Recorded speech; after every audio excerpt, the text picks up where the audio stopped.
Hello everyone, welcome to Tech. In this video, we'll be exploring a packet tracer lab activity focused on investigating STP loop prevention. Before we dive into the practical session, make sure to subscribe to this channel and stay tuned until the end of this video for a complete understanding. Okay, let's get started. Okay, coming to the activity, we can see the objectives here. In this lab, you will observe a spanning tree port state and watch the spanning tree convergence process, describe the operation of spanning tree protocol, and explain how spanning tree protocol prevents switching loops while allowing redundancy in switch networks. Okay, here is the scenario. In this activity, you will use packet tracer to observe the operation of a spanning tree protocol in a simple switch network that has redundant paths. Okay, now coming to the instruction. In part 1, observe a converged spanning tree instance, and in step 1, verify connectivity being from PC1 to PC2 to verify connectivity between the hosts. Your ping should be successful. Okay, now let's verify the connection between PC1 and PC2. And coming to the PC1, okay, the IP address of PC2 is 192.168.1.101. so I'm pinging this PC2's IP from the PC1, so we get the replies here. Okay, now in step 2, view spanning tree status on each switch. Use the show spanning tree VLAN 1 command to gather information about the spanning tree status of each switch. Complete the table. For the purpose of the activity, only consider information about the gigabit trunk ports. The fast Ethernet ports are access ports that have end devices connected and are not part of the inter-switch trunk-based spanning tree. Okay. First of all, we have to access switch S1, open the CLI and enter privilege executive mode by typing enable, and next we'll enter the command show spanning tree VLAN 1 and press enter, and this will display the status of each port. In this result, we can see the interfaces G0/1 and G0/2 are in a forwarding state. Okay, so now let's update this status in our table accordingly.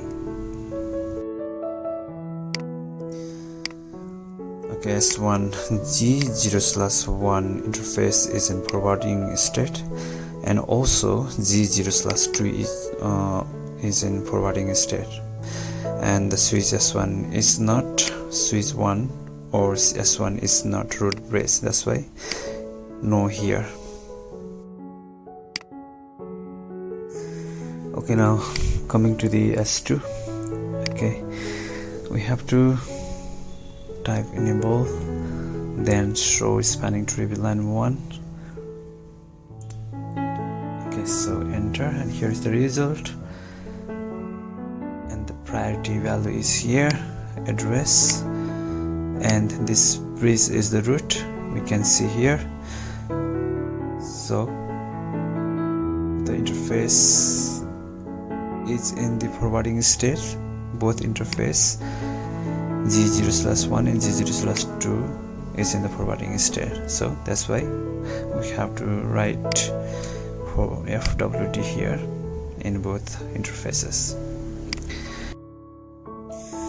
Okay, now we have to access the switch 3 and type enable and enter same as the above two switches, and here is the result. Okay, G0/1 is in forwarding state and G0/2 is in blocking state. Okay,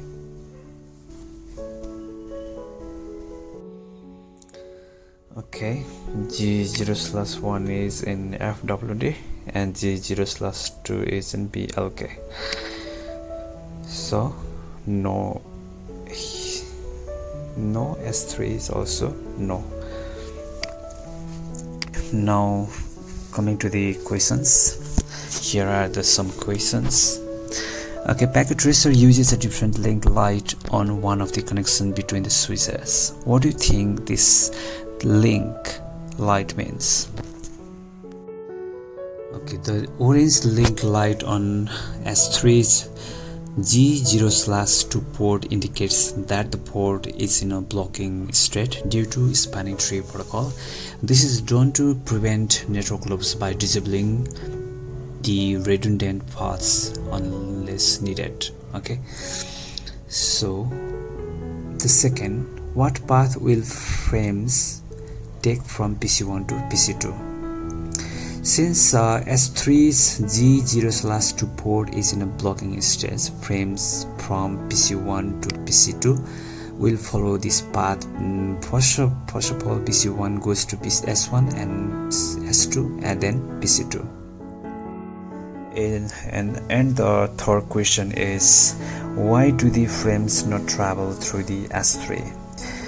Because frames do not travel through S3's G0/2 port because it is in a blocking state as determined by the spanning tree protocol. Okay, and the fourth question is, why has spanning tree placed a port in the blocking state? Because the spanning tree protocol identifies and blocks redundant paths to maintain a loop-free topology. In this case, the port G0/2 on S3 is placed in a blocking state because it is the non-designated port for that network segment. So STP chooses the path with the lowest cost to the root brace and blocks any additional paths that could cause loops. Okay, now coming to the part 2, observe spanning tree convergence. So in step 1, remove the connection between S1 and S2 and open a CLI window on switch S3 and issue the command show spanning tree VLAN 1 and leave the CLI window pane and select the delete tool from the menu bar and click the cable that connects S1 and S2. Okay, now let's do it.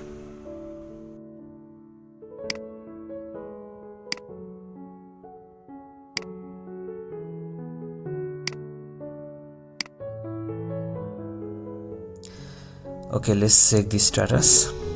Show spanning tree VLAN 1. Okay, it is still in blocking state.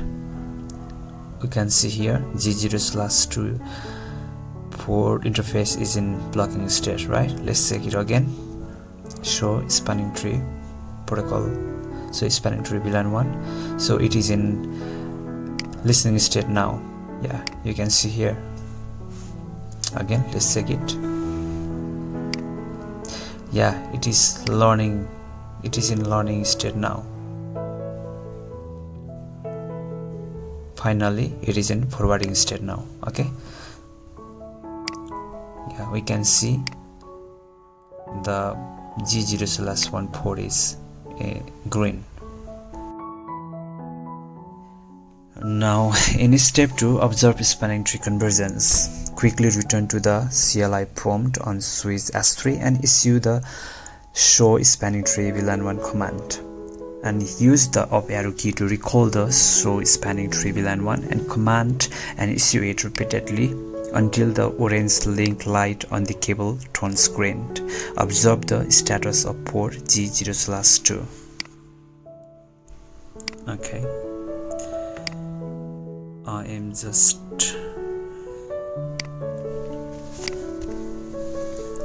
reconnecting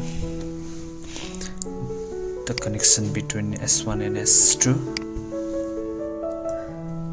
and I'm checking it again. The S1's G0/2 and S2's G0/1 is in amber color, we can see here. So we are waiting to be green. Okay, so S3's G0/2 already in the blocking state. Okay, so now it's green.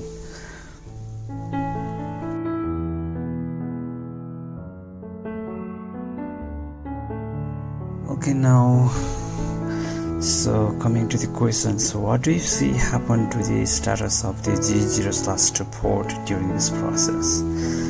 So we usually observe the transition.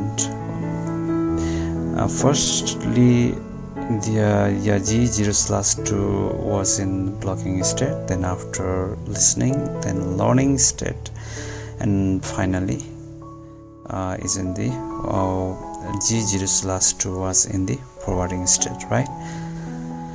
Okay, so you have observed the transition in port status that occurs as a spanning tree port moves from blocking to forwarding state. Yeah, that's right.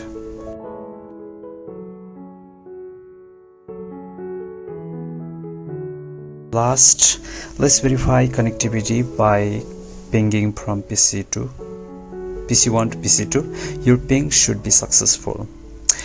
Yes, let's ping from PC1 to PC2.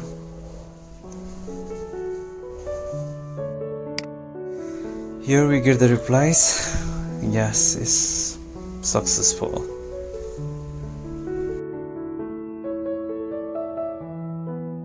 Are any ports showing an orange link light that indicates that the port is in a spanning tree state other than forwarding? Why or why not? Yeah, it's for the diagrams, we can see the S3's G0/2 is in a blocking state because I reconnected the connection between S1 and S2. That's why it has automatically enabled the STP to prevent loops. Thanks for watching. Please keep supporting, guys. Thank you.